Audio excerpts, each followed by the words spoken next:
Picture standing under a night sky so vast it feels infinite stars stretching beyond sight, each one a silent witness to the universe's deepest secrets.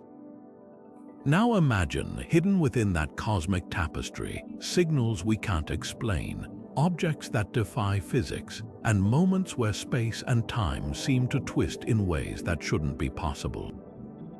This isn't science fiction. These are real, documented anomalies, enigmas that have left even the brightest scientists scratching their heads, like the WOW signal, a burst of radio waves detected in 1977 that lasted just 72 seconds, coming from deep space with no repeat, no explanation, and no identifiable source. Or the Fermi Paradox, the chilling question of why, in a universe so unimaginably large, we seem to be utterly alone. These aren't just curiosities, they're cracks in our understanding of reality itself. Today, we're diving into 25 of the most baffling, awe-inspiring mysteries of space-time phenomena that challenge everything we think we know about the cosmos. From vanishing stars to celestial objects moving faster than the laws of physics should allow, these aren't just glitches in the data. They're whispers from the universe, hints that there's something far stranger, far more mysterious at work out there than we've ever dared to imagine. What if these anomalies aren't accidents? What if they're clues pointing to forces, dimensions, or intelligences we haven't even begun to comprehend? This journey won't just take you to the edges of known science, it'll push beyond them. Each mystery we explore is a piece of a puzzle that might never fully fit together, and that's what makes them so thrilling. Because the universe isn't just stranger than we imagine, it's stranger than we can imagine. So if you've ever looked up at the night sky and felt that tug of wonder, that pull toward the unknown, you're in the right place. Strap in. By the time we're done, you'll never see space or reality the same way again. One summer night in 1977, a radio telescope in Ohio picked up something that still sends chills down the spines of astronomers today. The Big Ear telescope, silently scanning the cosmos, suddenly registered a burst of radio waves so intense that the scientist reviewing the data the next day circled it in red pen and wrote a single, awestruck word beside it: "Wow." That 72-second signal, narrowband, powerful, and coming from the direction of the constellation Sagittarius, matched exactly what scientists predicted an intelligent extraterrestrial transmission might look like. And then nothing, no repeat, no pattern, no trace of it ever again. Decades of searching the same patch of sky have turned up empty, so what was it?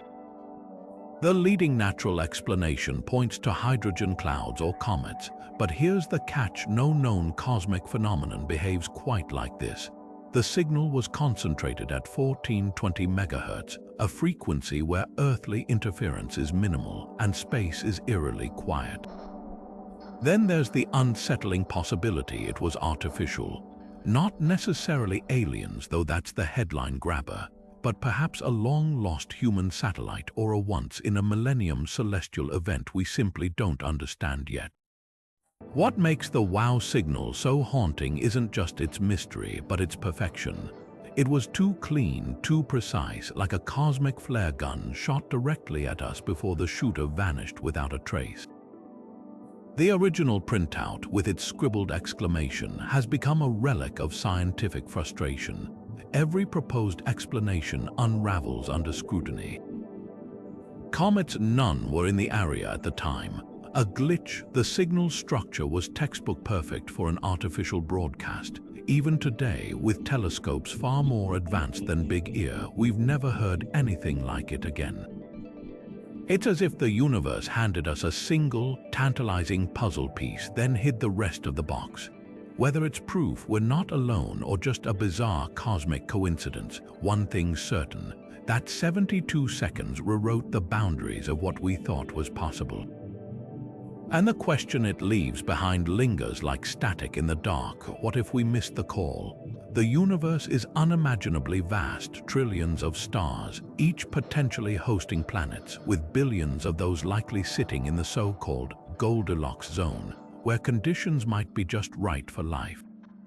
Given those numbers, the cosmos should be teeming with civilizations, their signals crisscrossing the void, their technologies detectable across the light years. And yet, silence, a profound, unsettling quiet that led physicist Enrico Fermi to ask a question that still echoes through astronomy: where is everybody? This is the Fermi Paradox, the glaring contradiction between the high probability of extraterrestrial intelligence and the complete absence of any evidence for it. One way to grasp the scale of the problem is through the Drake equation, a formula estimating the number of active, communicative alien civilizations in our galaxy. Plug in the numbers: stars with planets, planets that could support life, the fraction where intelligence evolves, and even the most conservative estimates suggest we shouldn't be alone. So why does every search for extraterrestrial intelligence, or SETI, come up empty? Theories abound, but none offer a definitive answer. Take the Great Filter hypothesis, the idea that some catastrophic barrier prevents life from advancing to interstellar communication. Maybe it's the rarity of life itself, or perhaps civilizations inevitably destroy themselves before they can reach the stars. If true, the filter could lie in our past, meaning we've beaten the odds, or worse, it's still ahead of us. Then there's the zoo hypothesis, suggesting advanced civilizations deliberately avoid contact, observing us like animals in a cosmic nature preserve.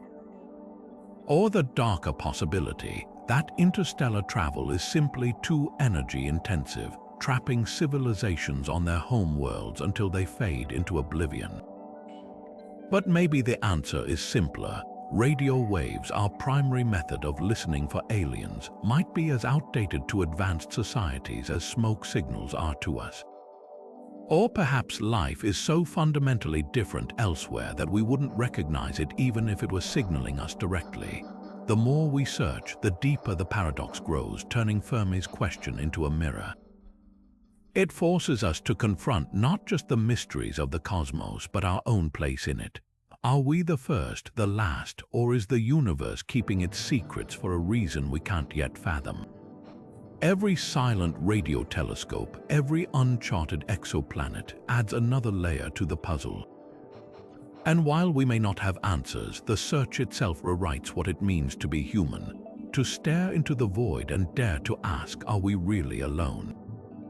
Imagine a cosmic puppet master, invisible and undetectable, pulling the strings of the universe, its presence felt only by the way galaxies spin, the way light bends, the way entire clusters of stars move against the laws of gravity as we understand them. This isn't a metaphor, it's dark matter, the universe's most frustratingly elusive secret. We can't see it, touch it, or interact with it directly, yet it makes up 27% of everything that exists, outnumbering the atoms you and I are made of by a factor of 5 to 1. The story of dark matter begins with a simple observation: galaxies rotate wrong. In the 1930s, astronomer Fritz Zwicky noticed that galaxies in the Coma cluster were moving so fast they should have flown apart long ago. Decades later, Vera Rubin confirmed it. Stars at the edges of spiral galaxies orbit just as quickly as those near the center, defying Newton's laws. Without some invisible mass holding them together, these galaxies would tear themselves to shreds. The only explanation, a colossal amount of unseen matter, its gravity acting like cosmic glue. So what is it? The leading candidates are WIMP, weakly interacting massive particles. These hypothetical particles barely interact with ordinary matter except through gravity, slipping through our planet, our bodies, even our detectors like ghosts. Yet despite decades of hunting in underground labs shielded from cosmic interference, WIMP remain frustratingly hypothetical. Experiments like the Large Underground Xenon detector have turned up empty, forcing physicists to consider wilder possibilities. Maybe dark matter isn't particles at all, but primordial black holes formed in the chaos of the Big Bang. Or perhaps gravity itself works differently on cosmic scales, rendering dark matter an illusion, an idea called modified Newtonian dynamics or MN. But man can't explain everything, leaving dark matter as the least worst answer to a puzzle we're still piecing together. Computer simulations paint an eerie picture. Without dark matter, the universe as we know it wouldn't exist. It's the scaffolding upon which galaxies formed, its gravitational pull gathering hydrogen into the dense clouds that ignited the first stars. Take it away, and the cosmic web of galaxies unravels into darkness. Yet for all its importance, dark matter remains a shadow. It doesn't absorb, emit, or reflect light. It doesn't clump like normal matter. It's everywhere and nowhere, a cosmic placeholder for a truth we haven't yet uncovered. The frustration is palpable. Every new telescope, every particle accelerator, every deep space probe carries the hope and the dread of solving the mystery. Because if dark matter isn't WIMP or black holes or anything we've dreamed up so far, then our understanding of physics is missing something fundamental. It's like living in a house where the walls, the floors, the very air are held together by something you can't perceive. You know it's there, you depend on it being there. But what if we never find it? What if the universe's greatest architect prefers to stay hidden? For now, dark matter remains the ultimate cosmic tease, undeniable in its effects, invisible in its nature. And perhaps that's the most unsettling part, the realization that most of the universe isn't just unknown, but unknowable by the tools we currently possess. It's a humbling reminder that for all our telescopes and theories, the cosmos still guards its deepest secrets well. If dark matter is the universe's hidden scaffolding, dark energy is its silent demolition crew, an invisible force not just expanding the cosmos, but accelerating that expansion at a rate that defies all logic. Imagine blowing up a balloon, only to watch it inflate faster and faster the larger it gets, as if some unseen hand were pumping air into it with increasing urgency. That's the reality astronomers faced in the late 1990s when observations of distant supernova revealed something shocking. The universe isn't merely growing, it's racing outward, galaxies flung apart by a mysterious repulsive force making up a staggering 68% of all energy in existence. The Hubble Space Telescope played detective in this cosmic whodunit. By studying Type 1, a supernova stellar explosions so consistent they're called standard candles, astronomers could measure distances across the universe with precision. But the light from these ancient explosions was fainter than expected, signaling they were farther away than their redshift suggested, the only explanation. Space itself had stretched more than predicted, meaning expansion wasn't slowing due to gravity, as everyone assumed, but speeding up. The revelation was so unsettling, the teams behind it won the Nobel Prize. So what's driving this runaway expansion? Enter dark energy, the placeholder name for a phenomenon even more enigmatic than dark matter. Einstein's cosmological constant, a mathematical fudge factor he famously called his greatest blunder, suddenly looked prophetic. His equations had allowed for an inherent energy in the fabric of space itself, a repulsive gravity that could counteract cosmic collapse. But here's the twist. Quantum physics predicts vacuum energy should be unfathomably stronger than what we observe. The mismatch between theory and reality, known as the vacuum catastrophe, is off by a factor of 10 to the power of 120. It's like calculating the weight of a feather and getting an answer heavier than the entire observable universe. The implications are staggering. If dark energy's push continues unchecked, distant galaxies will eventually vanish beyond an invisible horizon, their light no longer able to reach us. The cosmos will become a vast, empty wasteland, with isolated islands of stars drifting into eternal darkness.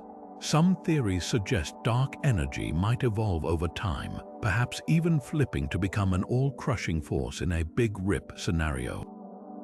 Others propose it's not a constant at all, but a dynamic field called quintessence, fluctuating like an unseen fifth fundamental force. Hubble's images of supernova blossoms of light against the black velvet of space are more than just pretty pictures. They're snapshots of a universe caught mid-flight, each one a clue in the greatest detective story of all time. And the biggest question remains, is dark energy the final answer, or just another cosmic placeholder, masking a truth we're not yet equipped to understand? For now, it's the shadow puppet master behind the curtain, rewriting the fate of everything, one accelerating galaxy at a time. In the cold, silent expanse beyond Neptune, two spacecraft were busy rewriting the rules of physics, not by design but by accident. Pioneer 10 and 11, launched in the early 1970s to study the outer solar system, became famous for an entirely different reason. They were slowing down when they shouldn't have been.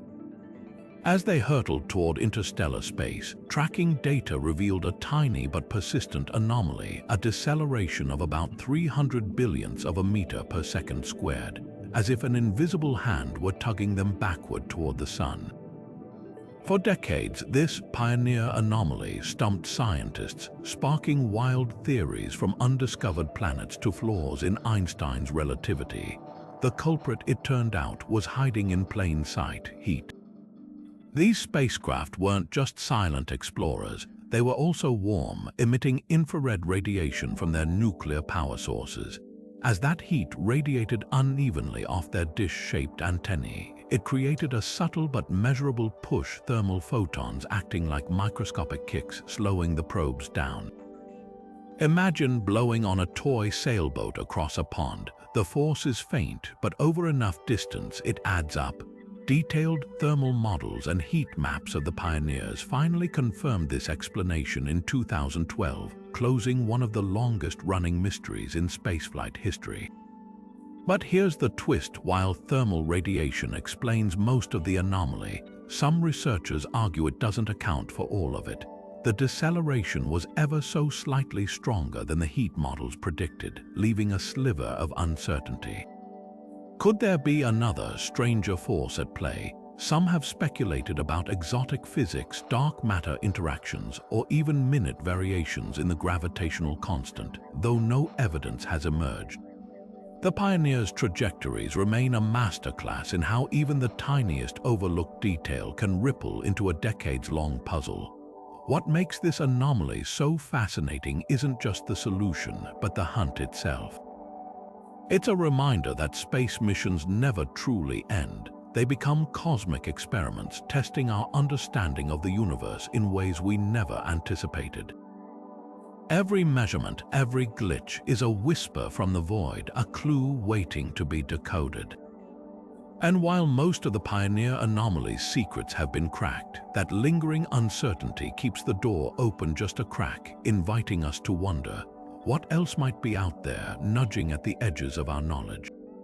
Some stars flicker gently like candle flames in a cosmic breeze, but KIC 8462852, better known as Tabby's star, doesn't just flicker. It plunges. Imagine a sun 3,300 light-years away, behaving like a dying light bulb, its brightness dropping by up to 22% at irregular intervals, far too extreme to be caused by orbiting planets. When astronomers first spotted these bizarre dips in 2015, the data looked less like a natural phenomenon and more like something was built around it. Cue the alien megastructure theories, specifically the idea of a Dyson sphere, a hypothetical shell of solar collectors a civilization might construct to harness a star's energy. The internet erupted, headlines screamed, "Have we found aliens?" But the truth, as always, is far stranger than fiction. The star's light curves graphs tracking its brightness over time tell the real story. Normal planet transits create symmetrical, predictable dips. Tabby's star, its dips are jagged, erratic, and asymmetrical with no discernible pattern. One notable event in 2017 saw its light dim steadily for nearly a week, then plummet dramatically before recovering. Another dip lasted for years. If it were comets or dust the leading natural explanations, why wouldn't they follow orbital periods? Observations from the Keck Observatory revealed another twist. The dimming affects blue light more than red, suggesting tiny particles like fine dust are scattering shorter wavelengths. That's bad news for Dyson sphere enthusiasts. Solid megastructures wouldn't filter light this way, but here's where it gets weirder. Historical data dug up from old photographic plates showed Tabby's star had dimmed by a staggering 14% over the 20th century. Stars this mature don't just fade like that. Could it be a swarm of comet fragments left from a catastrophic collision, or an interstellar dust cloud drifting across our line of sight? Maybe, yet even these explanations strain credibility.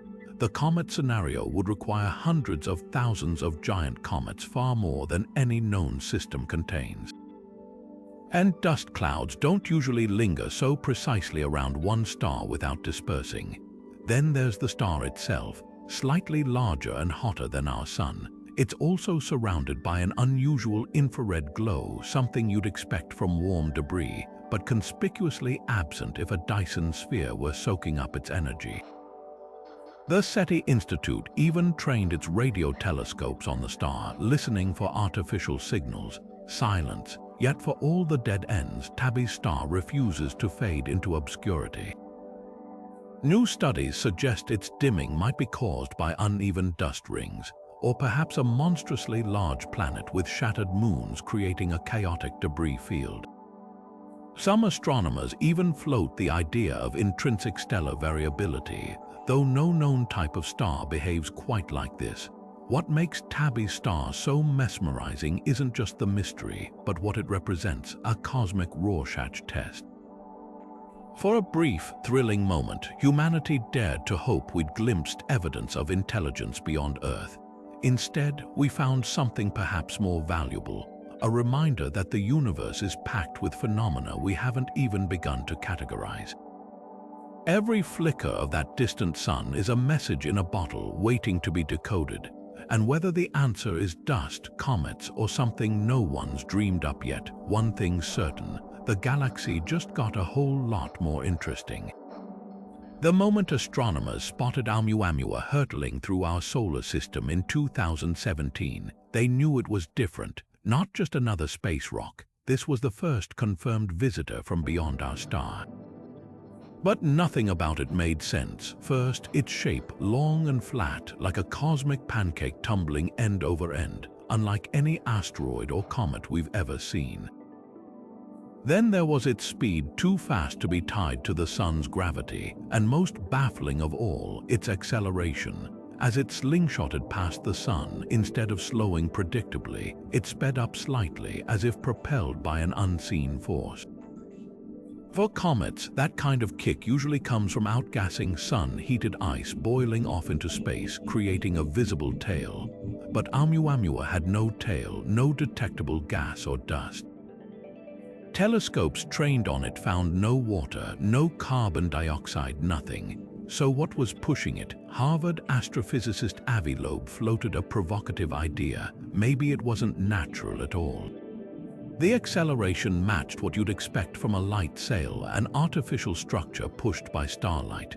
Could Oumuamua be debris from an alien civilization, a long-dead probe drifting between the stars?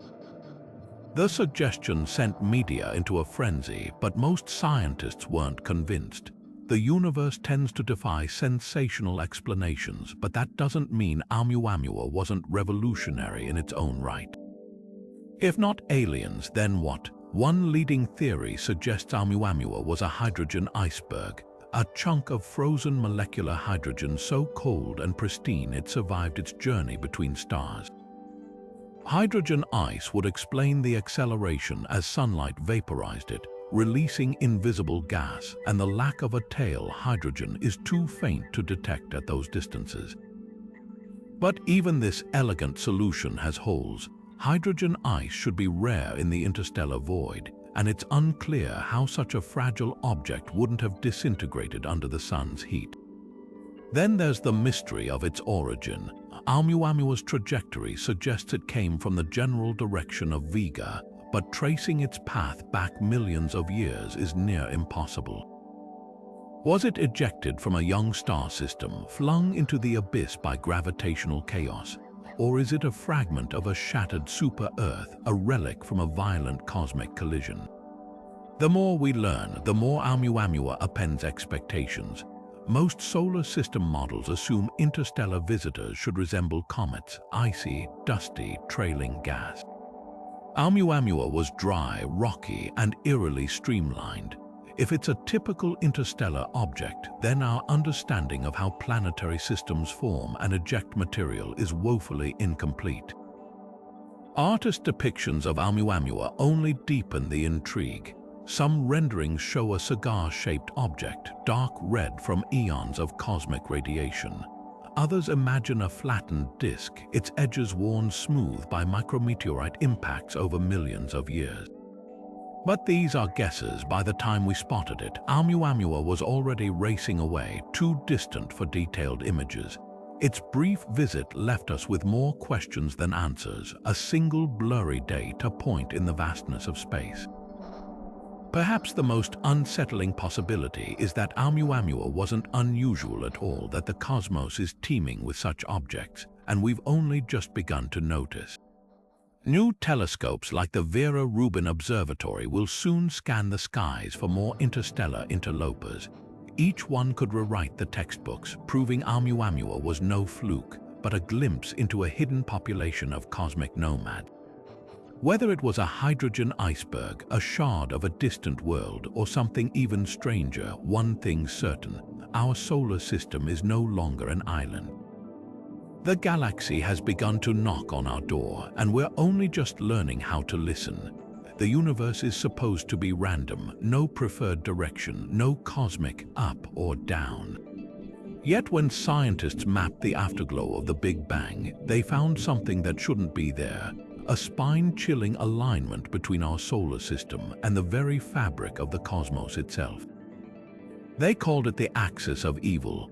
This story starts with the cosmic microwave background, or CMB, the oldest light in existence, a fossil from when the universe was just 380,000 years old. Picture it like a baby photo of the cosmos, a snapshot of primordial heat stretched into microwaves over 13.8 billion years. In 2003, NASA Wilkinson Microwave Anisotropy Probe, or WMAP, delivered the most detailed map of this radiation ever seen. But buried in those fluctuations, the tiny temperature variations that reveal the universe's infancy, was a pattern so bizarre it sent shivers through the astrophysics community. The CMB should look like a random scatter of hot and cold spots, with no correlation to anything in the modern universe. Instead, researchers found an eerie alignment. The largest scale fluctuations in the CMB weren't randomly oriented. They seemed to line up with the plane of our solar system, the ecliptic, as if the universe had quietly drawn a bullseye around us. Worse, the alignment also pointed toward the constellation Virgo, where a colossal supercluster of galaxies tugs at us with gravity. The odds of this happening by chance, less than 1 in 1,000. Scientists initially dismissed it as a fluke, an artifact of measurement errors or foreground interference. But then the Planck satellite, with even sharper eyes, confirmed it in 2013. The alignment persisted, slicing through the data like a cosmic scar. The name Axis of Evil wasn't just dramatic flair, it captured the existential dread this discovery triggered. If the universe has a preferred direction, it undermines the cosmological principle, the bedrock assumption that the cosmos is uniform and isotropic no matter where you stand. What could explain it? Some propose wild physics, a pre-Big Bang structure imprinting itself on creation, or a gravitational pull from a neighboring universe. Others suggest more mundane but equally unsettling possibilities, like our galaxy's motion through space distorting the CMB, creating an illusion of alignment. But even these explanations feel like band-aids on a gaping wound. Then there's the most uncomfortable question of all: what if it's not an illusion? What if the universe really does have a spine and we're staring down its length? For now, the axis of evil remains a statistical ghost haunting cosmology's edges. Every new map of the CMB is a test, a chance to either bury the anomaly or watch it grow into something we can no longer ignore. And until we know for sure, it lingers, a silent reminder that the universe might not play by the rules we've written for it. Hidden behind the thick band of stars and dust at the heart of our Milky Way lies something massive, so massive it's yanking entire galaxies, including our own, toward it at unfathomable speeds. Astronomers call it the Great Attractor, a gravitational anomaly so powerful it warps the motion of hundreds of thousands of galaxies across a region of space 650 million light-years wide. Picture it like a cosmic whirlpool, an invisible drain pulling everything in its reach toward a point near the Norma cluster, a place we can't even see directly because our own galaxy's bulge blocks the view. This obscured region, known as the zone of avoidance, isn't just an observational nuisance. It's a cosmic blind spot, hiding what might be one of the universe's most colossal structures. The first clues emerged in the 1970s when astronomers noticed peculiarities in the motions of nearby galaxies. Instead of drifting apart with the universe's expansion as expected, they were all streaming toward the same patch of sky, a phenomenon later dubbed dark flow.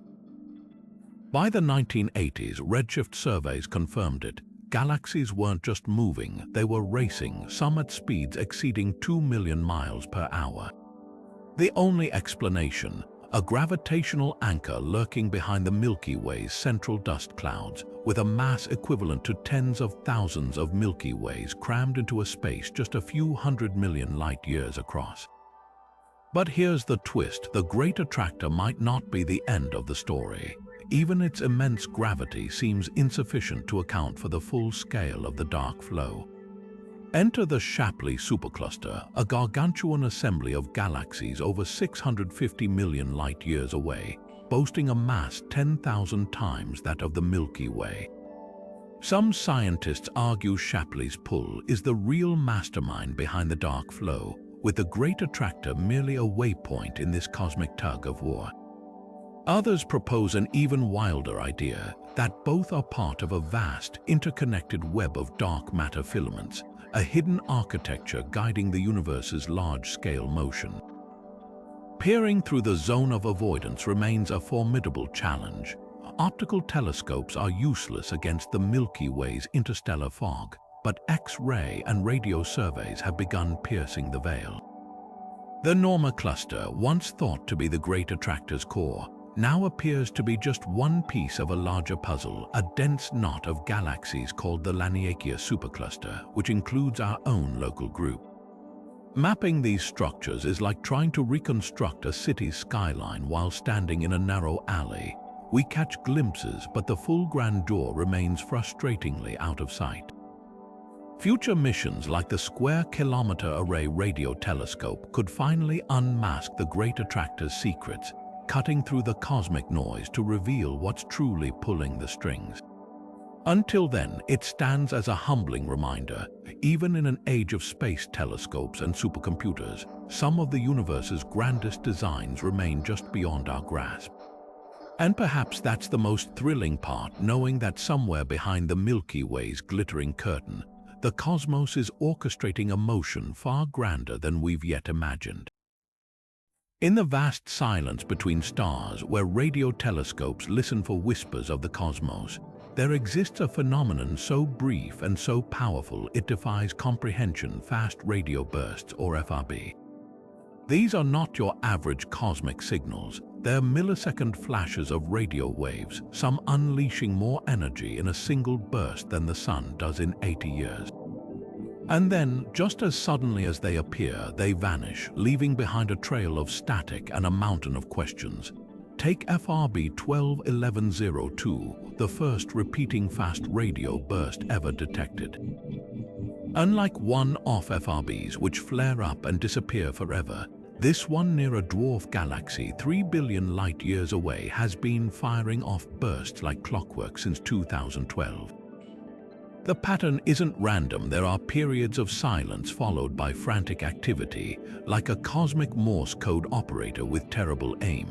At first, astronomers thought they were witnessing the death throes of neutron stars colliding or hypermagnetized stellar corpses called magnetas cracking under unimaginable strain.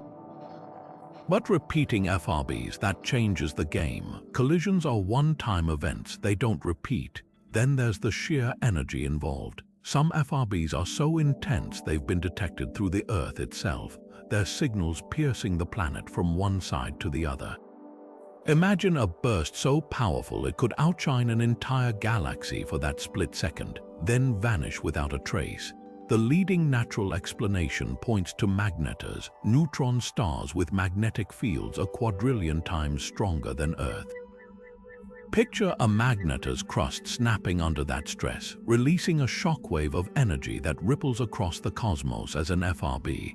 But even then, the repeating pattern of FRB 121102 throws a wrench into the theory. Magnetars are chaotic, they don't usually follow schedules. This is where things get speculative. Could some FRBs be artificial? The idea isn't as fringe as it sounds. A sufficiently advanced civilization might use focused beams of radio energy to propel light sails across interstellar distances, a concept we've already experimented with on Earth. A stray burst from such a system could theoretically explain certain FRB characteristics. But before you jump to alien conclusions, consider this. The universe is a master of creating natural phenomena far stranger than anything we've dreamed up. Spectrograms of FRBs reveal even more clues. These visualizations of radio frequencies show intricate downward drifting patterns like cosmic slide whistles. The structure suggests the bursts are traveling through turbulent plasma, possibly near a black hole or through the debris of a supernova. And in 2020, astronomers hit another breakthrough, detecting an FRB inside our own galaxy for the first time, linked definitively to a known magnetar. Finally, a smoking gun, except this FRB was orders of magnitude weaker than its extragalactic cousins, raising the question: are all FRBs created equal, or are we dealing with multiple cosmic phenomena wearing the same disguise? The hunt for answers is accelerating. Telescopes like CHIME in Canada now scan the skies day and night, catching dozens of new FRBs every month. Each one is a piece of the puzzle, a fleeting glimpse into the universe's most explosive enigmas. And while we may not yet know what's causing these cosmic fireworks, one thing's clear: every burst is a reminder of how much we don't know. The universe, it seems, still has a few tricks up its sleeve, and FRBs might just be the beginning. There's a shadow circling our planet, one that conspiracy theorists swear isn't human. Meet the Black Knight satellite, a supposed alien artifact that's been orbiting Earth for 13,000 years, silently watching us since before the pyramids.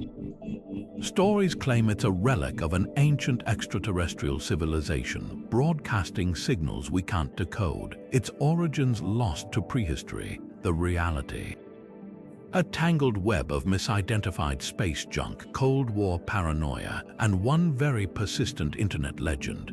The myth took root in 1954 when newspapers reported that the U.S. Air Force had detected two mysterious objects orbiting Earth, objects that shouldn't have existed, since Sputnik, humanity's first satellite, wouldn't launch for another 3 years. Cue the panic. Were the Soviets spying, or something worse? The Air Force later clarified it was likely debris from a satellite test, but the seed was planted. Then, in 1960, Time magazine mentioned a dark satellite in polar orbit, later confirmed to be a fragment from Discoverer 8, a failed spy satellite. Yet, to believers, this was proof. The government knew about the Black Knight and was covering it up. The legend snowballed with grainy images. One, snapped during a 1998 space shuttle mission, shows a jagged, asymmetrical object tumbling against Earth's curvature. Conspiracy sites declared it the Black Knight, but NASA identified it as a lost thermal blanket from an EVA mission. Another, smoking gun, a 1928 recording of odd radio echoes by Norwegian engineer Jørgen Hals, interpreted by some as the satellite's transmissions. In truth, those echoes were caused by ionized meteor trails, a well-documented phenomenon. Then there's the 13,000 years claim. often tied to pseudo-archaeological theories about alien visitors guiding ancient civilizations. But orbital mechanics don't lie. No natural object could maintain a stable orbit for that long. Atmospheric drag, solar radiation, and gravitational tugs from the moon would have decayed its trajectory millennia ago. Even the International Space Station requires regular boosts to stay aloft. So why does the myth endure? Partly because space is full of strange debris, old rocket stages, dead satellites, even a floating spatula. When you don't know what you're seeing, it's easy to imagine something sinister. But more than that, the black night taps into a deeper unease, the fear that we're not the pioneers we think we are, that someone or something got here first. It's a cosmic ghost story, a reminder that the unknown will always spark our wildest imaginations. The next time you hear about the Black Knight, remember, the universe is weird enough without inventing aliens. Though, if you do spot a tumbling thermal blanket outside your spaceship window, maybe don't rule it out too quickly. The moon today is a silent, barren world with no global magnetic field, no protective shield deflecting solar winds, no invisible force guiding compass needles. But lunar rocks tell a different story. Hidden in their crystalline structures lies evidence that our moon once crackled with magnetic energy, a dynamo of spinning molten metal generating a field as strong as Earth. This revelation forces a glaring question. How could something so small, just 1% of Earth's mass, ever sustain such a powerful magnetic engine? And why did it suddenly shut off? The answer begins with dynamo theory, the idea that a celestial body's magnetic field is born from churning conductive fluids in its core. Earth's field comes from molten iron swirling around a solid inner core, but the moon's size should have doomed any such dynamo. Its core would have cooled too quickly, solidifying within a billion years. Yet analysis of Apollo-era rock samples reveals something astonishing. Between 3.5 and 4 billion years ago, the moon's field was stronger than Earth's is today. Some rocks, like the infamous sample 10020, bear magnetic imprints suggesting a field intensity of over 100 microteslas, double Earth's current strength. How one theory points to colossal asteroid impacts. Imagine a Mars-sized object slamming into the young moon, its energy reheating the lunar core like a cosmic defibrillator jump-starting a dying heart. Simulations show such trauma could have temporarily reignited convection, buying the dynamo a few 100 million extra years. Another possibility involves precession, the moon's core wobbling like a spinning top, stirring its molten metal through sheer mechanical force. But both theories hit the same wall. No impact or wobble explains why the field persisted so long before vanishing abruptly around 1 billion years ago. Then there's the ghost in the data. Some younger rocks, like those from the relatively recent 2 billion-year-old volcanic plains, show weak but measurable magnetism. Was the moon's dynamo sputtering its last breaths, or does this hint at an entirely different mechanism? A few scientists argue for thermoelectric currents, heat differentials in the core generating electricity without convection, like a natural nuclear battery. Others propose the moon's early orbit, much closer to Earth, harnessed tidal forces to keep its core molten far longer than expected. The implications ripple beyond magnetism. A once active lunar dynamo suggests the moon's interior was far more dynamic than its cratered face lets on. It may have had a brief, violent adolescence with volcanic eruptions and even a wispy atmosphere before settling into the silent world we see today. And if something as small as the moon could sustain a magnetic field, what does that mean for exomoons orbiting distant gas giants? Could some, against all odds, still harbor hidden dynamos, and with them the conditions for life? Lunar samples sit in labs like frozen time capsules, their magnetic fingerprints waiting to be decoded. Each one is a puzzle piece in a story we're only beginning to read, a tale of temporary cosmic protection, snatched away by the cold equations of physics. The Moon's lost magnetic field isn't just a curiosity, it's a cautionary whisper. Even the mightiest shields fade, leaving worlds exposed to the relentless storms of space.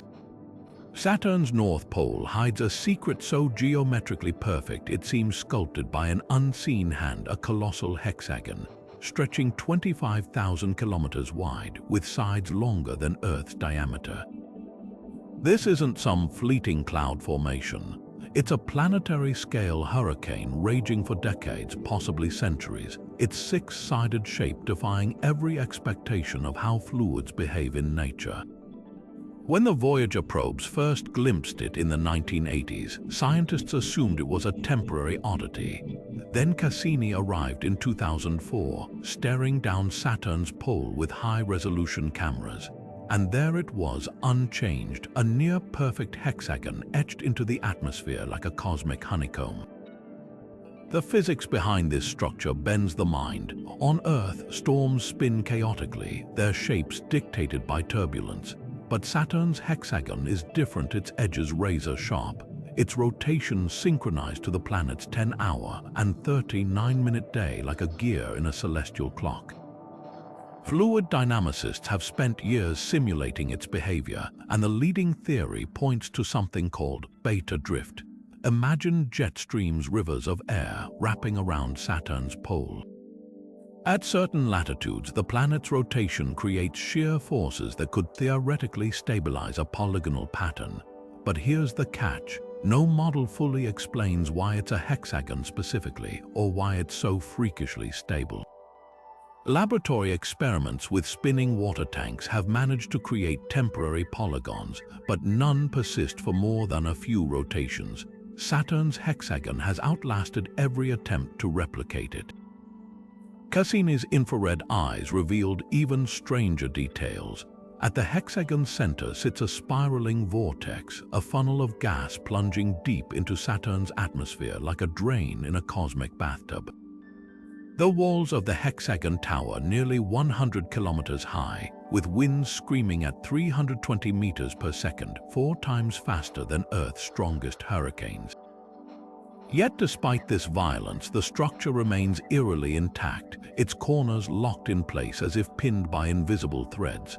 Some researchers speculate the hexagon might be a standing wave, a vibration in Saturn's atmosphere akin to a note held on a giant planetary guitar string.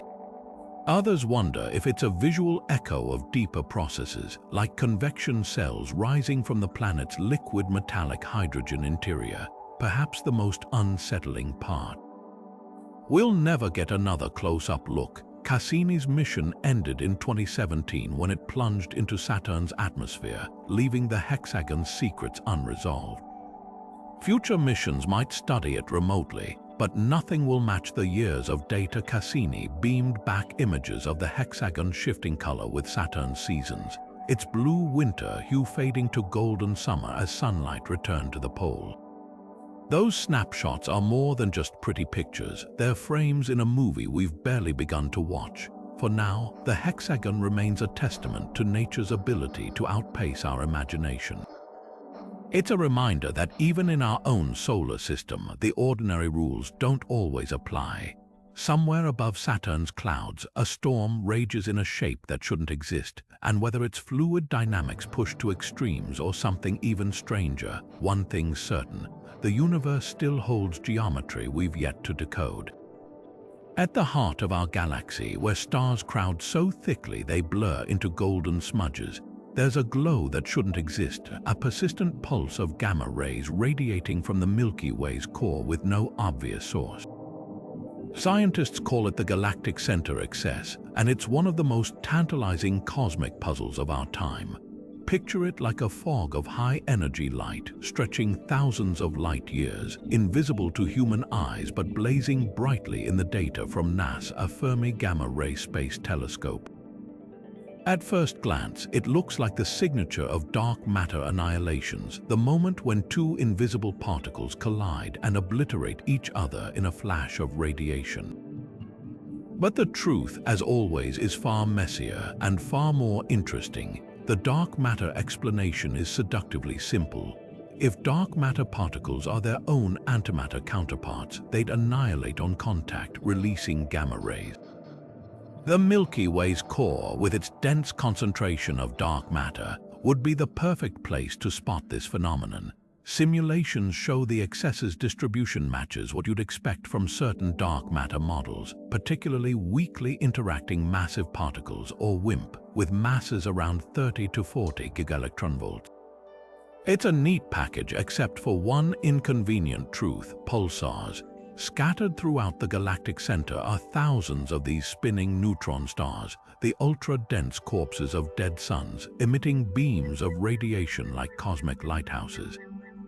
Millisecond pulsars, in particular, glow faintly in gamma rays, and their combined output could mimic the smooth haze of the galactic center excess. The debate hinges on a quirk of statistics. If the excess is truly smooth, it points to dark matter. If it's actually made up of countless unresolved point sources, pulsars win. Fermi's data teases both possibilities. Advanced algorithms have identified some point-like sources in the noise, but not enough to explain the entire signal.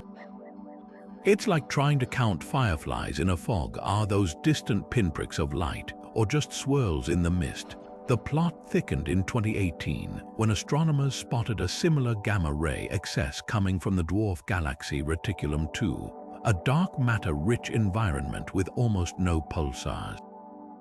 If the same signal appears in two wildly different contexts, dark matter gains credibility. But critics argue even that isn't conclusive. Rare stellar processes or even cosmic rays interacting with gas could mimic the signal. Meanwhile, pulsar hunters have turned to machine learning, training algorithms to pick out faint, twinkling sources buried in Fermi's data. Every new discovery tilts the scales slightly, yet neither side can land a knockout blow. What makes this mystery so compelling isn't just the science, it's the stakes. If the excess is dark matter, it'd be the first direct evidence of its particle nature, a breakthrough decades in the making. If it's pulsars, it reshapes our understanding of stellar evolution in the galaxy's busiest neighborhoods. For now, the galactic core keeps its secrets, glowing silently in gamma rays, a cosmic Rorschach test where every observer sees what they hope to find. And until Fermi's successor takes to the skies, we're left staring into that golden haze, wondering which story it's truly telling. Most of the universe looks like a crowded metropolis, galaxies clumped together in filaments and clusters, connected by vast bridges of matter. Then there's the Boötes void, a staggering spherical emptiness spanning 330 million light-years where the cosmic streets are eerily deserted. Picture a bubble so vast you could fit thousands of Milky Ways inside with room to spare, yet containing fewer than 60 galaxies. To put that in perspective, a region that size should host at least 2,000 galaxies based on average cosmic density. The discrepancy is so glaring, astronomers initially thought it was a mistake, an observational error or a shadow cast by interstellar dust. But repeated surveys confirmed it. The Boötes void is real, and it defies everything we know about how matter organizes itself in the universe. The discovery traces back to 1981, when astronomer Robert Kirshner and his team were mapping galactic redshifts, measuring how fast galaxies move away from us based on the stretching of their light. As they scanned the constellation Boötes, they found a patch of sky where galaxies simply vanished. Follow-up observations with more powerful telescopes revealed the truth. This wasn't just a quiet neighborhood. It was a cosmic ghost town, a void so profound it seemed to mock the very idea of a uniform universe. What could carve such a hole in space? One theory points to quantum fluctuations in the infant universe, tiny ripples in density that, when inflated by cosmic expansion, became vast empty bubbles.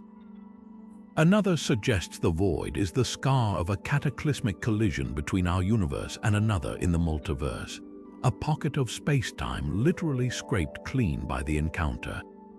The wildest idea, that the Boötes void isn't empty at all, but filled with dark energy so dominant it repels ordinary matter, creating a cosmic no-fly zone. Yet even these explanations struggle to account for the void's sheer scale. Simulations of cosmic evolution can produce voids, but none as large or as barren as Boötes. Maps of galaxy distribution show it as a yawning gap in the cosmic web, surrounded by filaments of matter like a clearing in a dense forest. Stranger still, the few galaxies trapped inside aren't just random stragglers. Many are younger and more isolated than expected, as if they formed in desperation to fill the void rather than being born into a thriving community. The void's existence forces us to confront an uncomfortable truth. Our models of the universe might be missing something fundamental. Either the cosmos is far lumpier than we thought, or there are forces at work we haven't yet imagined. Future telescopes like the Vera Rubin Observatory could finally settle the debate by spotting ultra-faint galaxies hidden in the void's depths or confirming its unsettling emptiness. Until then, the Boötes void stands as a silent challenge to cosmology, a reminder that even in a universe teeming with light, some shadows refuse to be explained. Stretching across the cosmos like an otherworldly stained glass window, the Red Rectangle Nebula defies every expectation of how dying stars should behave. Named for its uncanny geometric form, though it looks more like an X viewed through crimson-tinted glasses, this nebula glows with a richness of color and structure that has baffled astronomers since its discovery.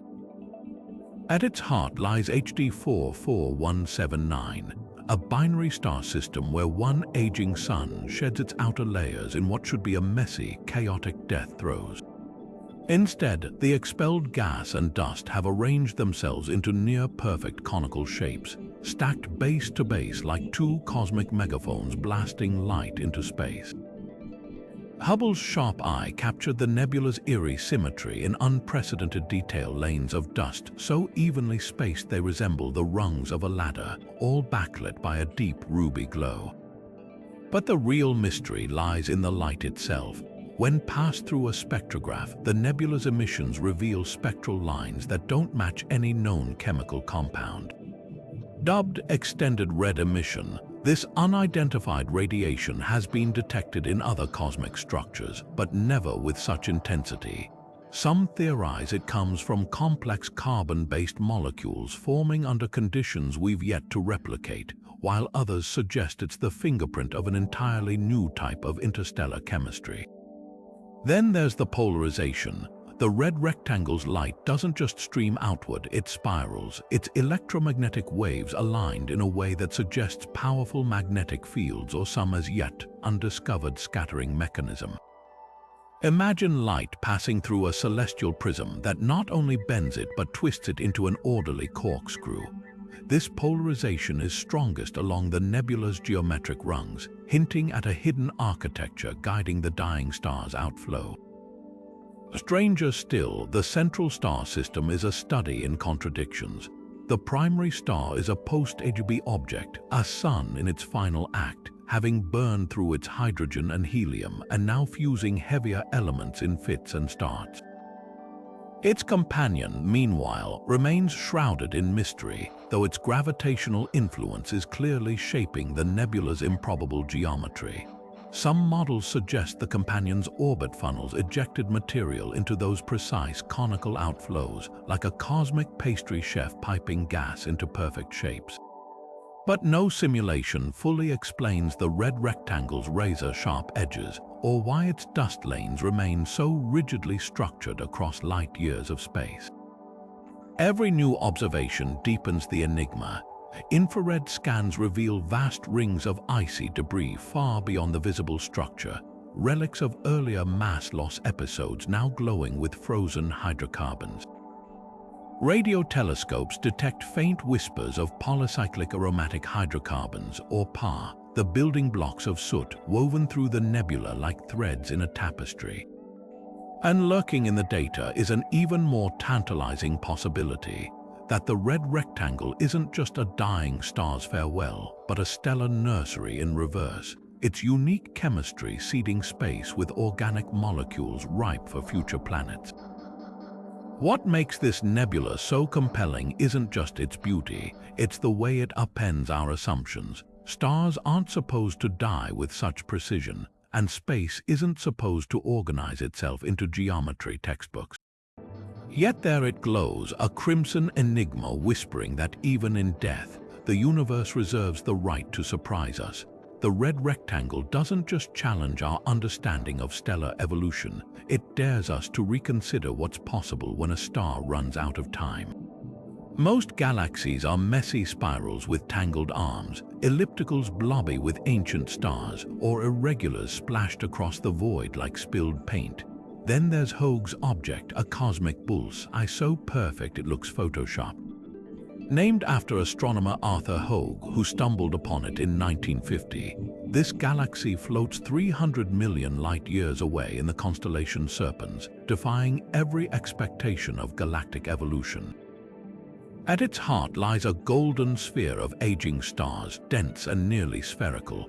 Surrounding it, separated by a yawning gap of near-total darkness, is a pristine ring of younger, bluer stars, pinwheel symmetrical and glowing like a neon halo. No bridge of stars connects the core to the ring. No visible debris suggests a violent past. It's as if someone carved a perfect circle into the fabric of space and filled it with starlight. This structure throws a wrench into conventional galaxy formation theories. Normally, rings like this form through collisions, two galaxies slamming together, their gravitational dance rippling gas into star-forming waves. The Cartwheel Galaxy, for example, wears its collision history like a badge, its spokes of dust and splattered stars betraying a violent encounter. But Hoag's object shows none of that chaos. Its core is undisturbed, its ring flawlessly circular. If a collision created this, it was the gentlest, most precise crash in cosmic history, an impossibility given the energies involved. So how did it form? One theory points to gravitational instability. Billions of years ago, Hoag's object might have been a rotating disk of gas, its outer regions destabilized by density waves or the tug of a passing dwarf galaxy. As the disk fragmented, shockwaves could have triggered star formation in a ring, while the inner regions collapsed into the core we see today. Another idea involves accretion, intergalactic gas slowly funneling into the galaxy's outskirts, igniting new stars in a narrow band. But both theories struggle to explain the ring's razor-sharp edges or the utter absence of connecting material. Then there's the mystery of Hoag's twin. Peering deeper into Hubble images, astronomers spotted another, fainter ring galaxy perfectly aligned behind Hoag's object, a cosmic coincidence so unlikely it borders on absurd. Could this hint at a previously unknown pathway to ring formation, some universal mechanism we've yet to uncover, or is it just the universe showing off? Comparative images drive home the enigma. Side by side with the Andromeda Galaxy, Hoag's object looks like an alien artifact. Where Andromeda's spiral arms are littered with star clusters and dust lanes, Hoag's ring is eerily clean, its blue stars clustered in tight knots. Infrared observations reveal another twist. The ring isn't just forming stars, it's still forming them, a self-perpetuating stellar nursery fueled by gas we can't see. Radio telescopes have since detected faint hydrogen clouds tracing the ring's outline, but their distribution is patchy, offering no clear answers, the most haunting possibility. Hoag's object might be a glimpse into our own future. Some models suggest Milky Way-like galaxies can evolve into ring structures as their gas migrates outward, leaving behind a barren core. If true, Hoag's object isn't just a celestial oddity, it's a premonition, a frozen moment in a process so slow we'd need a billion-year time-lapse to witness it. Until then, this perfect cosmic circle remains a silent challenge, daring us to rethink how galaxies live, die, and sometimes against all odds, sculpt themselves into art. In the vast expanse of the cosmos, where galaxies drift apart on the currents of cosmic expansion, something unsettling emerges, an anomaly so profound it hints at forces beyond the edge of everything we know. Meet the dark flow, a mysterious, coordinated movement of galaxy clusters, all streaming in the same direction at speeds that defy the universe's expected expansion. These aren't just random motions, they're a synchronized march toward something we can't see, something beyond the observable horizon of our universe. The evidence comes from painstaking measurements of galaxy cluster velocities using the cosmic microwave background as a reference frame. Imagine the CMB as a cosmic grid, the afterglow of the Big Bang against which all motion can be measured. When astronomers studied the subtle temperature shifts in this ancient light, a phenomenon called the kinematic Sunyaev-Zeldovich effect, they found something shocking. Hundreds of galaxy clusters, some billions of light-years apart, were all moving in the same direction toward a patch of sky near the constellations Centaurus and Vela, at velocities exceeding 2 million miles per hour. This wasn't just statistical noise, it was a pattern too consistent to ignore. What could possibly exert such a gravitational pull on entire clusters from beyond the visible universe? One radical idea points to the influence of another universe, a neighboring bubble in the multiverse whose gravitational tug spills over into our own spacetime.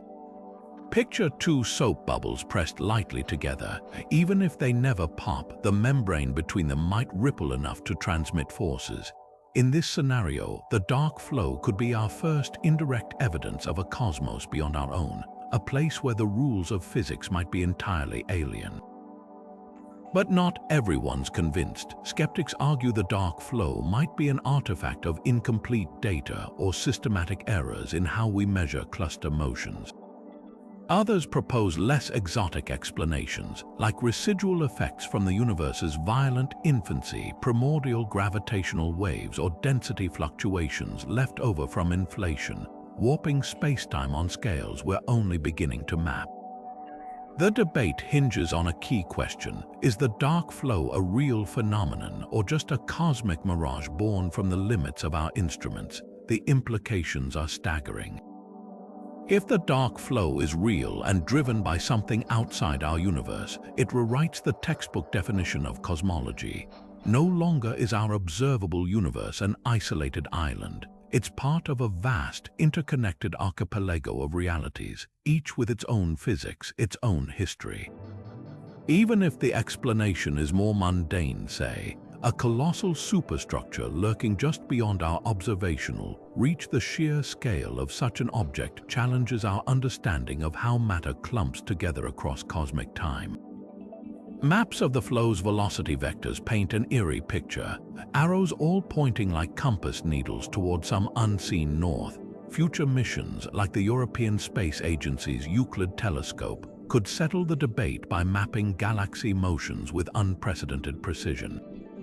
Until then, the dark flow remains one of cosmology's most tantalizing might-have-beens, a ghostly current in the cosmic dark, pulling us toward answers we aren't yet equipped to grasp. Whether it's a window into the multiverse or just a measurement glitch, one thing's certain: the universe still has ways to unsettle us, to remind us that even the edges of the known aren't truly edges at all. In the grand cosmic ledger of elements, lithium holds a peculiar place, a lightweight atom that shouldn't exist in stars as old as Taravera. According to the sacred equations of Big Bang nucleosynthesis, the universe's first 3 minutes forged only trace amounts of lithium, most of which should have been destroyed eons ago in the fiery cores of early stars.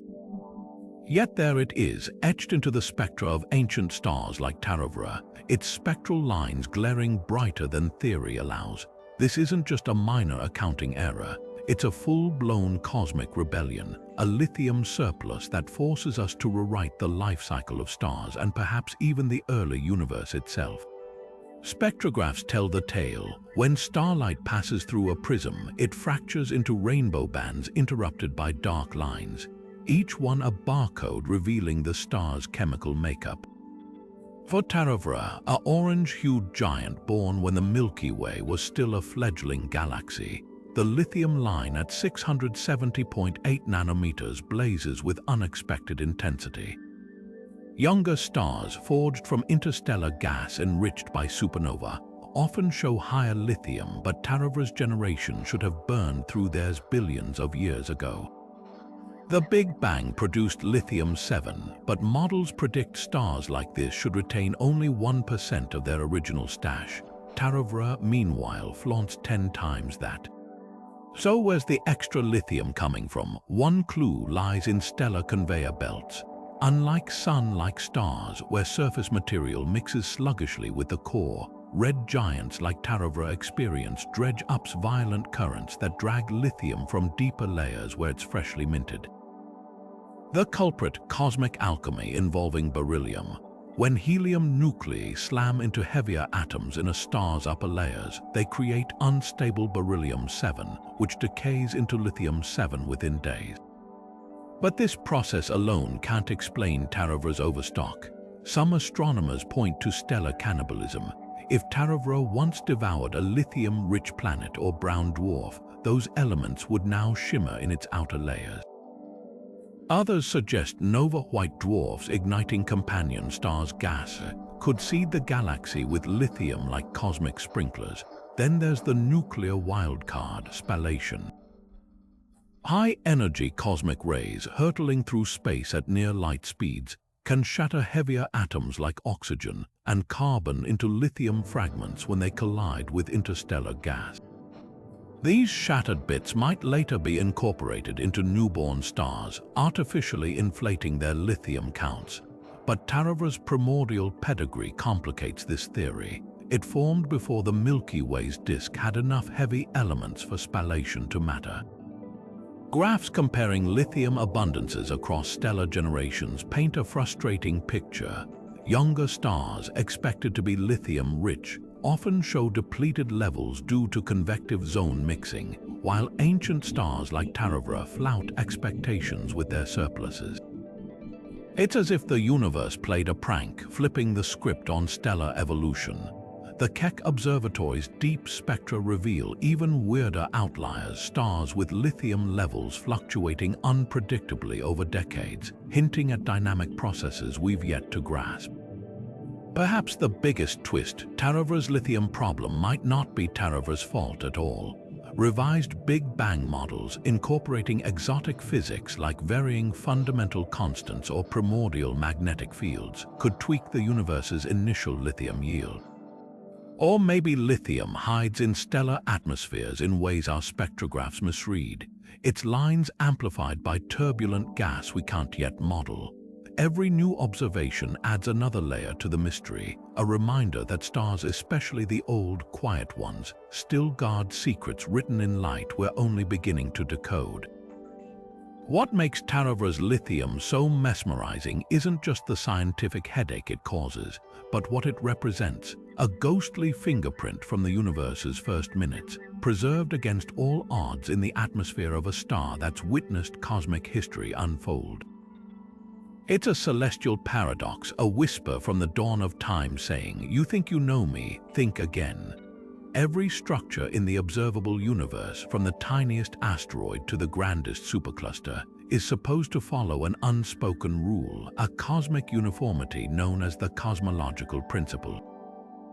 This foundational idea states that on the largest scales, matter should be spread evenly, like sprinkles mixed thoroughly into batter. But then there's the Hercules Corona Borealis Great Wall, a filament of galaxies so monstrously vast it makes our local superclusters look like specks of dust. 10 billion light-years long, that's 1/10 the diameter of the entire observable universe. This titanic ribbon of galaxies, gas, and dark matter shouldn't exist.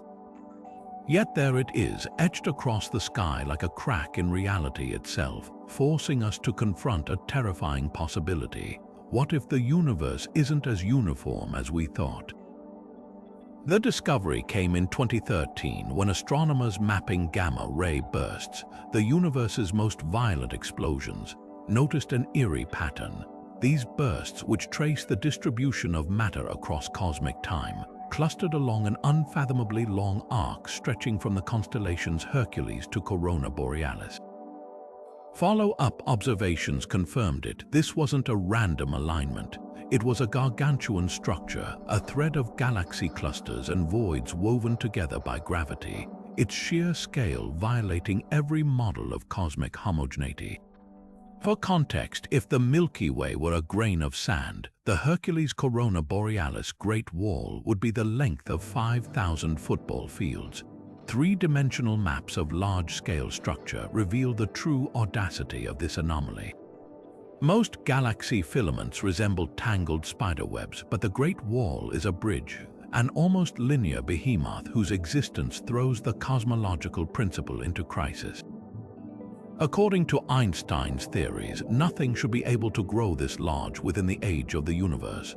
The speed of light and the relentless expansion of space act as brakes, preventing matter from clumping beyond a certain scale. Yet here we are, staring at a structure that defies those limits, its very presence whispering that our understanding of cosmic evolution might be missing a chapter. Critics argue it could be a trick of perspective, a chance alignment of unrelated clusters fooling us into seeing a connected wall where none exists. After all, mapping the universe in 3 dimensions is like reconstructing a forest from scattered tree shadows. But statistical analyses show the odds of such a perfect illusion are less than 1 in a million. Others suggest selection bias. Gamma-ray bursts might preferentially occur in denser regions, artificially amplifying the wall's apparent size. Yet, even after accounting for these factors, the structure's scale remains inexplicable. Then there's the unsettling implication. If the Great Wall is real, it hints at forces or conditions in the early universe that allowed matter to clump faster than physics permits. Some theorists float ideas about primordial magnetism or exotic dark matter interactions supercharging gravitational collapse. Others wonder if the wall is a relic of cosmic inflation, a frozen ripple in space-time from the universe's first trillionth of a second. But these are speculations grasping at shadows. The most haunting possibility that the Hercules Corona Borealis Great Wall isn't alone. As telescopes peer deeper, they're spotting other potential mega-structures, the giant arc, the huge large quasar group, each stretching the limits of what cosmology deems possible. Whether these are statistical flukes or signs of a deeper truth, one thing's clear: the universe might not play by the rules we've written for it, and until we can map the cosmos with even greater precision, this colossal wall will loom in the data, a silent sentinel guarding secrets we've only begun to glimpse. Science has rules, ironclad laws that have governed physics for centuries, laws like Newton's third law. For every action, there's an equal and opposite reaction. So when engineers at NASA Eagleworks Lab claimed they'd built an engine that defied this principle, a thruster that seemingly produced thrust without expelling any propellant, the world took notice. They called it the M-Drive, and for a brief, thrilling moment, it promised to revolutionize space travel. No more bulky fuel tanks, no more limits on acceleration. Just a sleek, boxy chamber filled with microwaves bouncing around in a way that somehow generated motion. The implications were staggering, but here's the catch: it shouldn't have worked. Not according to everything we know about physics. Lab footage from those early tests showed something almost magical. A copper frustum, a cone-shaped cavity sealed tight and suspended in a vacuum. When engineers pumped microwaves into it, the device moved ever so slightly, as if pushed by an invisible hand. No exhaust, no fuel, just thrust. The numbers were tiny, a few micronewtons, barely enough to nudge a sheet of paper. But if real, it meant rewriting the textbooks. Theories swirled. Maybe it was interacting with the quantum vacuum, harnessing virtual particles that flicker in and out of existence. Maybe it was tapping into undiscovered physics, warping space-time in a way we couldn't yet model. The hype reached a fever pitch. Headlines declared the death of rocket science. Then came the skeptics. Critics pointed out the elephant in the room. The M-Drive seemed to violate the conservation of momentum, a bedrock principle of physics.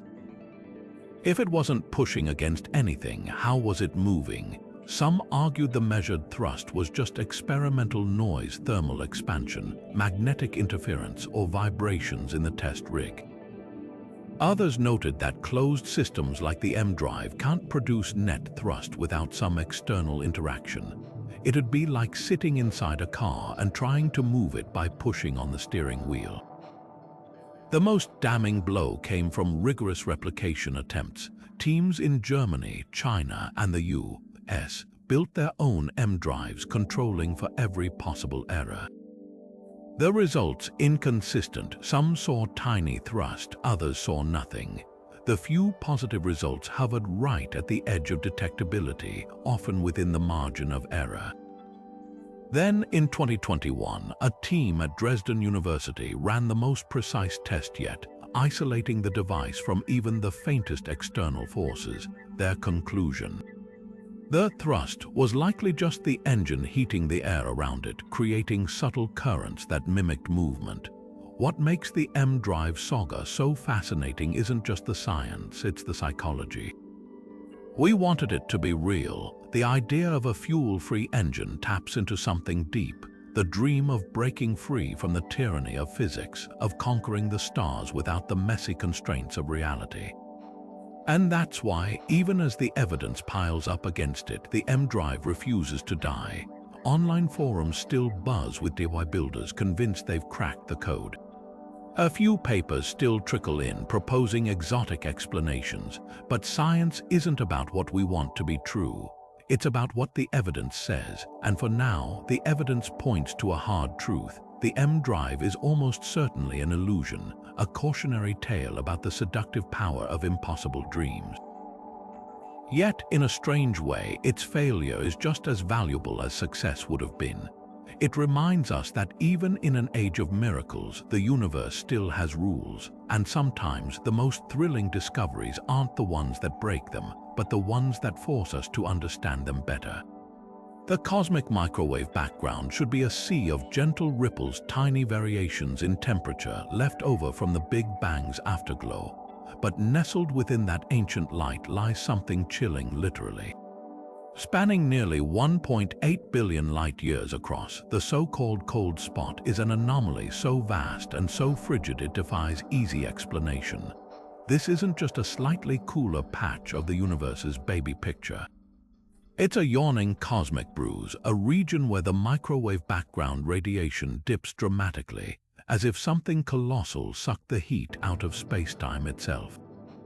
When the Planck satellite mapped this cold expanse in unprecedented detail, astronomers expected to find a simple culprit, a supervoid perhaps. These are cosmic deserts, regions of space nearly empty of galaxies and matter, where light loses energy climbing out of their gravitational wells, creating a cooling effect called the integrated Sachs-Wolf effect. But here's the twist: the cold spot is too cold. Even the largest known supervoids can't account for the temperature drop.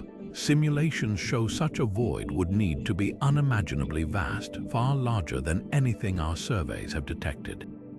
And when astronomers scanned the cold spot's location with telescopes, they found matter, just not less of it than expected. This mismatch birthed a radical idea. What if the cold spot isn't a void at all, but a fingerprint from outside our universe? The multiverse hypothesis suggests our cosmos might be one bubble among countless others in an eternally inflating meta-universe. If a neighboring bubble grazed ours during inflation, the collision could have left behind a cosmic scar, a patch of space-time forever altered by the encounter. The cold spot's temperature profile matches predictions for such an event, like a bruise from a long-forgotten cosmic car crash. Critics aren't ready to rewrite cosmology just yet. Some argue the cold spot could be a statistical fluke, a rare but natural fluctuation in the CMB's otherwise random noise. Others propose exotic physics within our own universe, like a concentrated knot of dark energy or a primordial defect in spacetime's fabric. The debate hinges on probability. The cold spot's features have just a 2% chance of appearing in standard cosmological models. Unlikely, but not impossible. What makes this anomaly so gripping isn't just the science, it's the existential stakes. If the multiverse explanation holds, the cold spot becomes our first tangible glimpse beyond the edge of everything. A shadow on the cave wall hinting at realms we can't yet see. Planck's data visualizations underscore the strangeness. False color maps where the cold spot glows deep blue amid warmer hues, an icy thumbprint pressed into the universe's earliest light. Future surveys like the Euclid mission could settle the debate by mapping the cold spot's matter distribution in 3D. But until then, it remains a Rorschach test for cosmologists. Some see a cosmic accident, others a doorway. One thing's certain, in the universe's oldest light, there are still stories we've only begun to read.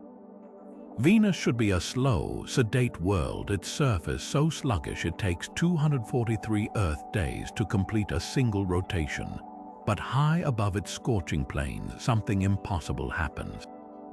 The planet's atmosphere races, whipping around Venus 60 times faster than the ground below. Hurricane-force winds completing a full lap every 4 days.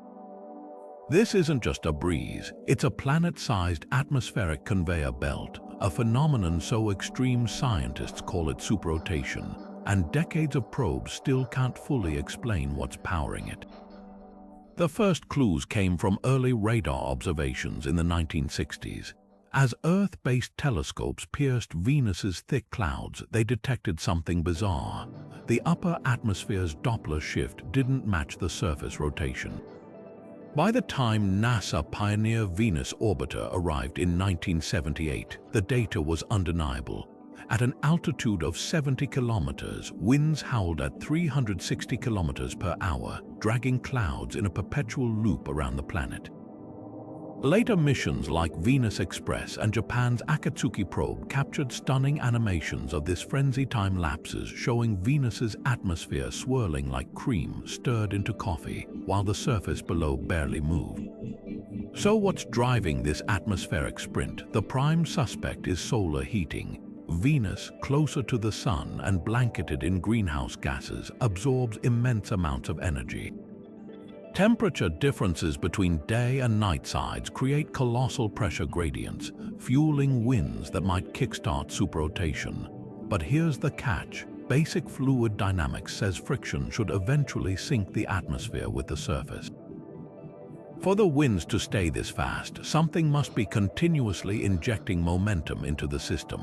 Some researchers point to thermal tides, atmospheric bulges raised by the sun's heat, which travel across the planet and interact with its rotation.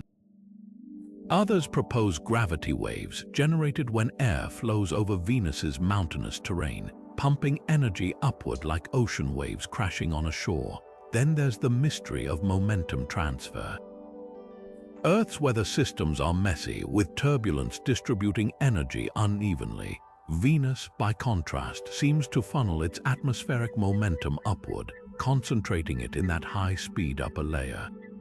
Simulations struggle to replicate this without artificial tweaks, suggesting we're missing a fundamental piece of Venusian meteorology.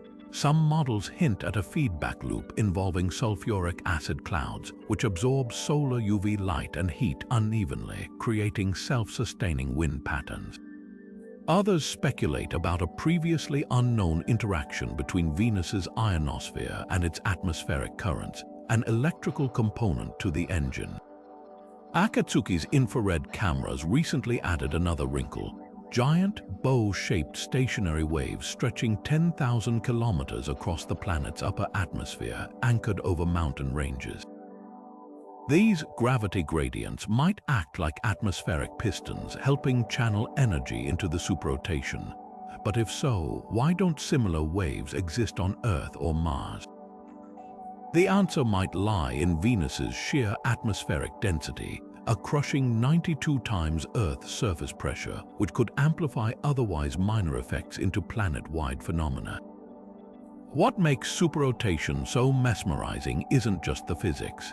It's the sheer violence of the disconnect. While Venus's surface bakes under perpetual twilight, its sky is a roaring, endless storm, a lesson in how alien a planet can become under different stars. Future missions like NASA proposed Veritas orbiter might finally crack the code. Until then, Venus's atmosphere remains a fluid dynamics riddle, proof that even in our own backyard, the universe still has tricks we haven't begun to untangle. Imagine counting every atom in your body, every star in the sky, every scrap of dust floating between galaxies and still coming up short. That's the essence of the missing baryon problem, a cosmic accounting error where roughly half the universe's normal matter has vanished without a trace. These aren't exotic dark particles. This is the stuff you and I are made of: protons, neutrons, the building blocks of everything visible in existence. Yet when scientists tally up all the matter they can directly observe, stars, gas, planets, it amounts to just 50% of what the Big Bang's leftover light says should be there. Where's the rest hiding? The answer might lie in the darkest, most diffuse corners of space, in a ghostly web of gas so thin it's nearly invisible. Enter the WIM, the warm, hot intergalactic medium.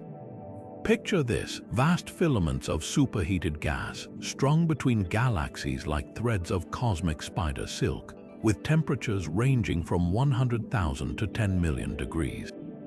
These aren't dense clouds you could fly a spaceship through. The WIM is so sparse, its particles average just 1 atom per cubic meter. Compare that to Earth's atmosphere, which packs 25 trillion molecules into the same space.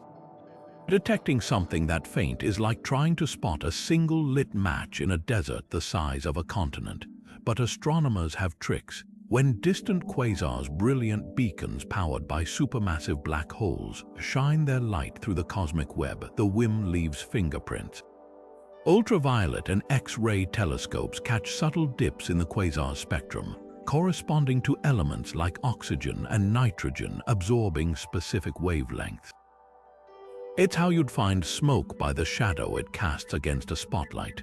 The problem: these absorption lines are vanishingly weak, and the WIM patchy distribution means you need thousands of quasar sightings to map even a fraction of it. Supercomputer simulations offer another clue. Run the universe's evolution forward from the Big Bang, and they predict exactly this: a labyrinth of gas filaments where half the baryons ended up too hot and too spread out for traditional telescopes to spot. The Illustris project, one of the most detailed simulations ever, shows galaxies forming along these filaments like dew on a spiderweb, with the WIM as the invisible scaffolding connecting them all. Yet even these models can't fully explain why certain regions of the WIM seem too faint, or why some filaments appear to glow unexpectedly in X-rays. Recent breakthroughs are starting to fill the gaps. The European Space Agency's XMM Newton telescope has detected diffuse X-ray emissions between galaxy clusters, likely from WIM filaments heated by shocks as matter funneled into cosmic knots. Even more promising is the upcoming Athena mission, designed specifically to hunt these elusive baryons with sensitivity 100 times greater than current instruments. Meanwhile, radio astronomers are pioneering new techniques to trace the WIM faint hydrogen glow using low-frequency arrays, essentially turning entire continents into antennas to catch whispers from the early universe. What makes this hunt so thrilling isn't just the mystery, it's the irony. For decades, dark matter and dark energy dominated cosmology's headlines, while the ordinary matter that makes up you, me, and every star in the sky slipped through the cracks. Now, as we peel back the layers of the cosmic web, we're finding that the universe's missing pieces weren't lost at all, just hiding in plain sight, woven into the fabric of space itself. The WIM might not glitter like a galaxy, but it's the hidden backbone of the cosmos, the silent majority of everything we're made of. And with every new detection, we're one step closer to balancing the universe's oldest ledger. Einstein called it spooky action at a distance, a phrase oozing with scientific frustration. Quantum entanglement, the phenomenon where two particles become inextricably linked across vast cosmic gulfs, defies our deepest intuitions about how space and time should work. Change the spin of one electron here, and its entangled partner light years away instantly mirrors that change. No signal, no delay, as if the universe itself is cheating.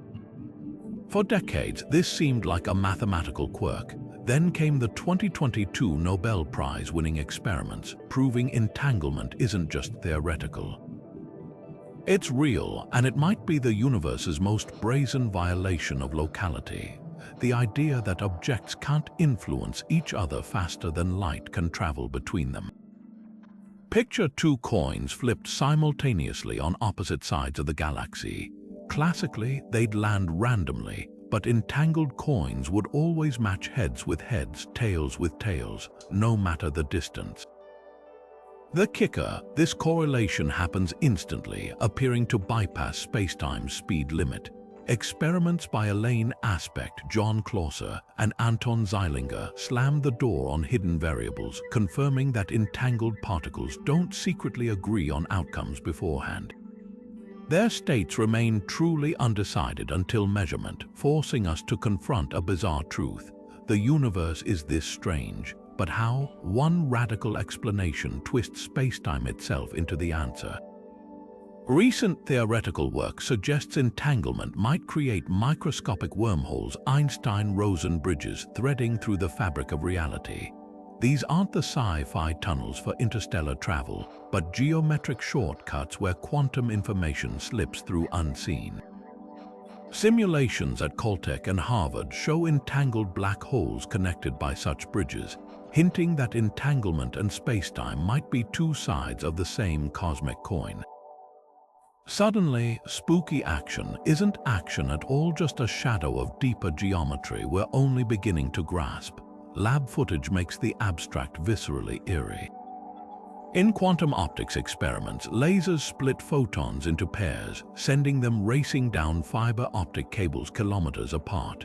Detectors click in perfect, impossible sync, their outputs defying classical odds.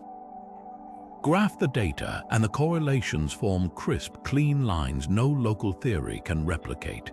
It's as if the particles share a hidden channel, whispering secrets faster than light should allow. Yet for all its weirdness, entanglement isn't magic. It can't send messages faster than light, no breaking causality today, but it does rewrite the rules of connection. In a universe where space and time are malleable, where black holes hide firewalls and wormholes might lurk in quantum foam, entanglement stands as a beacon. It's proof that reality's foundations are far stranger than Einstein dreamed, woven with threads we're only now learning to trace. And every click of a detector, every photon pair dancing in unison, pulls us deeper into the mystery, one spooky action at a time. From the eerie whispers of the WOW signal to the cosmic architecture of the Hercules Corona Borealis Great Wall, these 25 anomalies aren't just scientific puzzles, they're tremors rattling the foundations of what we think we know. Each one is a crack in the facade of our understanding, revealing glimpses of a universe far stranger, far more mysterious than textbooks dare to admit. Consider the chilling precision of Saturn's Hexagon, a storm sculpted by forces we still can't replicate, or the dark flow, a current of galaxies racing toward something beyond the edge of our vision. Even the humble lithium in ancient stars like Taravro whispers secrets about the Big Bang we've yet to decode. These aren't mere curiosities, they're cosmic crossroads where known physics falters and new possibilities begin. What ties them together? A single, thrilling thread, the universe's refusal to be tamed by our equations. The M-drive taunted us with the dream of breaking Newton's laws, while the missing baryons hid in plain sight, woven into the fabric of space itself. The cold spot looms like a bruise from a multiversal collision, and quantum entanglement laughs at Einstein's insistence that nothing could move faster than light. Every anomaly is a reminder science isn't a static monument, but a living, breathing pursuit forever humbled by the next discovery. Carl Sagan once said, "Somewhere, something incredible is waiting to be known." That's the heartbeat of today's journey. These 25 mysteries aren't dead ends, they're invitations to question, to wonder, to look up at the night sky and feel that delicious shiver of the unknown. So tell us which anomaly lingers in your mind. Is it the black night's enduring myth or the red rectangle's alien geometry? Drop your thoughts in the comments, and if you're hungry for more cosmic enigmas, hit subscribe. The universe isn't done surprising us, and neither are